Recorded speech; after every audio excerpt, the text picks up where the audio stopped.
C'est original. Le gisant qui tient le portrait de la femme aimée. Et ça, ce monument fait partie de l'expo de photos sur bâche que j'emporte dans 15 jours dans une galerie à Prague. Puisque le thème de l'expo, c'est la mort masquée. Ouais, bon, enfin, il a décapité sa bien-aimée, ça, embêtant.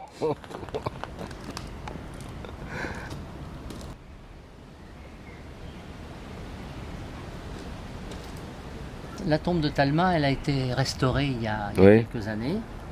Elle a retrouvé son état primitif.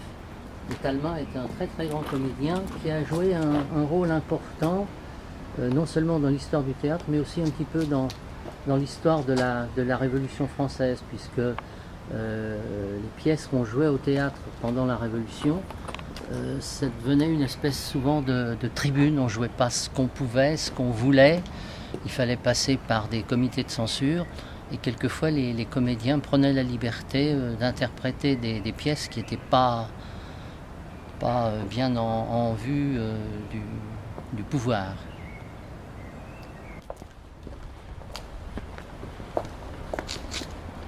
Alors, Branly, ça va. Oui.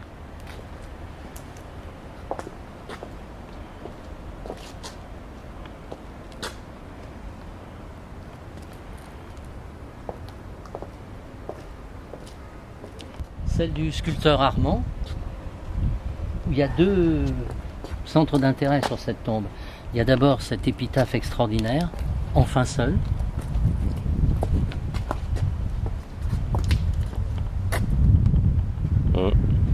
Et puis un violon brisé, ce qu'il appelait, quand il les créait, ses colères, les colères d'Armand. Armand a cassé des pianos, des violons, divers instruments. Alors là, on passe devant les moins insolites, hein. Donc les plus connus, donc Mano Solo. Oui. Alors, ce qui est intéressant, c'est de voir les tickets de métro qui ont été déposés. Il faut savoir que le ticket de métro, souvent, c'est une façon de marquer son passage, mais quelquefois, il y a des raisons très précises. Sur la tombe de Gainsbourg à Montparnasse, par exemple, il y a des tickets de métro à cause du Poinçonneur des Lilas.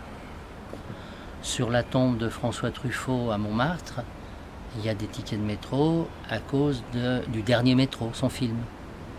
Et enfin, moins connu, au Père-Lachaise, sur la tombe de Montparnasse Bienvenue, l'ingénieur qui est un des créateurs du métro parisien, on trouve aussi des tickets de métro.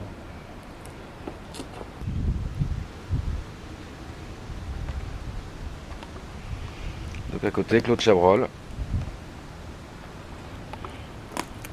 Là, c'est très simple, hein. C'est en attente de monument. Oui, non. Ah bah non, là c'est le monument définitif, à Ah, moins d'accord. qu'il y ait une sculpture particulière ou une gravure particulière, mais là le nom reste effectivement aggravé, il y a simplement une plaque pour l'instant.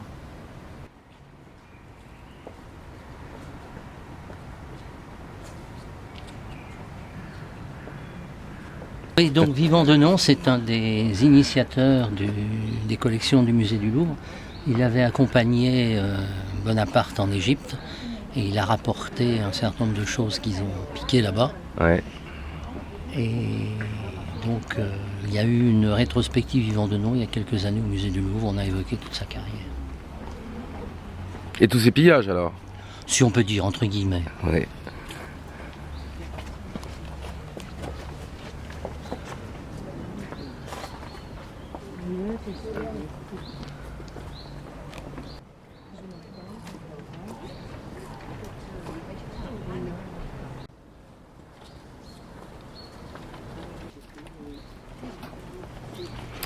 Chopin. Donc une des tombes les plus visitées du Père-Lachaise, mais qui doit également subir le vandalisme de quelques-uns. Je m'explique.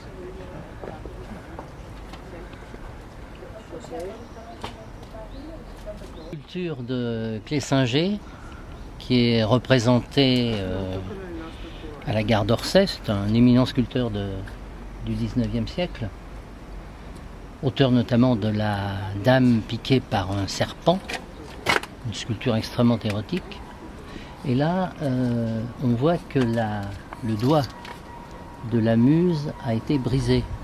Il y a quelques années, on m'a demandé si j'avais pas une photo, un gros plan de cette main. Et moi, souvent, devant un monument comme celui-là, je prends plusieurs plans, des plans rapprochés, des plans à distance, etc.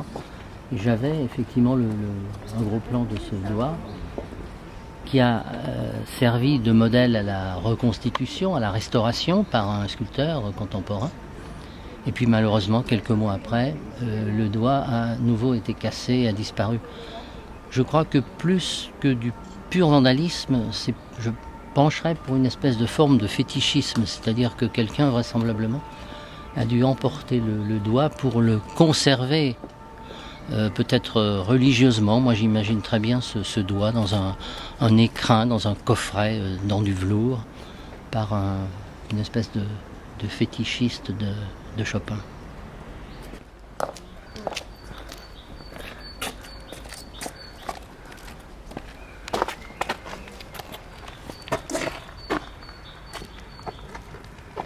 C'est original, c'est le moins qu'on puisse dire.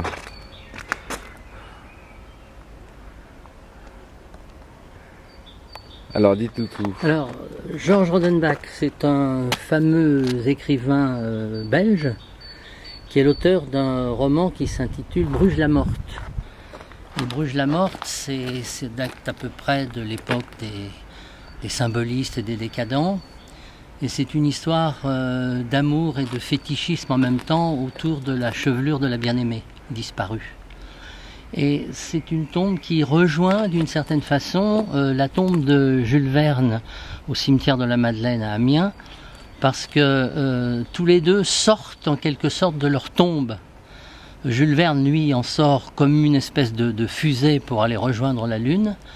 Et ici, Rodenbach, en quelque sorte, ressuscite, c'est-à-dire qu'il restera vivant dans la mémoire des hommes à travers son œuvre.